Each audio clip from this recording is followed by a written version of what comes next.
Bano be bamu ku bannakibiina ki NRM abawangalira mu ggombola y'e Malira mu disitulikiti y'e Bukedya nga bavudde mu mbeera oluvannyuma lw'okukimanya nti tebakyalina mirimu.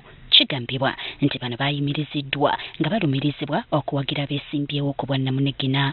These are the people who were elected of recent.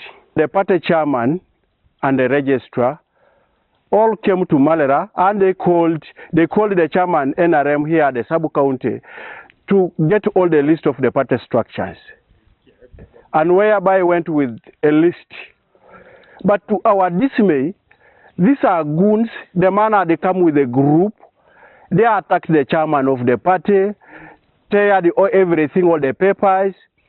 They are saying they are disqualifying all the legal elected committee of the party structure in Malira. That they are disqualifying that one and they are bringing theirs.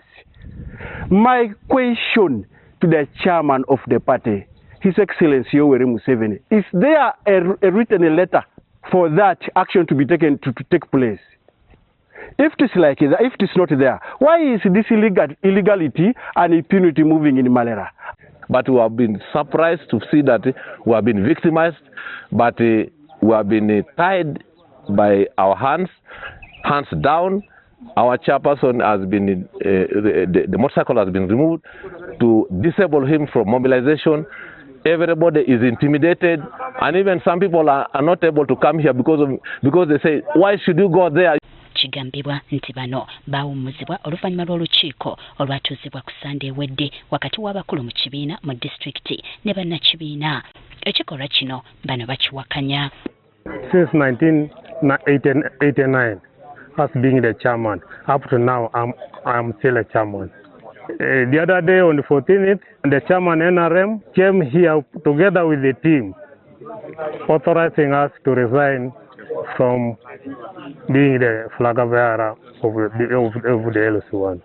All the flag bearers are now in a position to resign because they have been threatened by the district party chairpersons.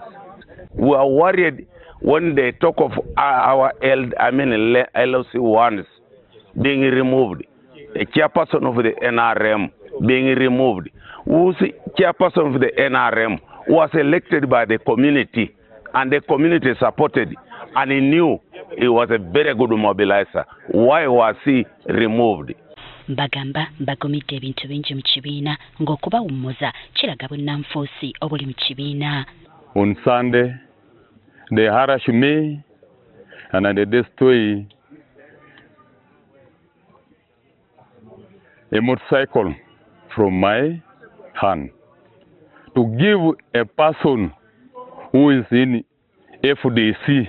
Kati bano bawandikidde Ssaabawandiisi w'ekibiina Richard Todong nga baagala kumusisinkana basobole okugonjoola ensonga eno n'endala eziwerako ezibabobbya omutwe. In this condition, we are all ready to support. We heard that the new president is going to come. Since we don't have a president, we are going to support any party, not even NRM. Kyokka ssentebe wa NRM e Bukedya Charles Otai ategeezezza nti kyakkiriziganyibwako bano bawummuzibwe olw'obunafu bwabwe ku mirimu gy'ekibiina. We went there, Domonebe, that already been shut down, and even the the motorbike was retrieved from them. So we were just given to communicate to the new team. And the current instruction, if you're supporting an independent, you'll be told to step down and aside.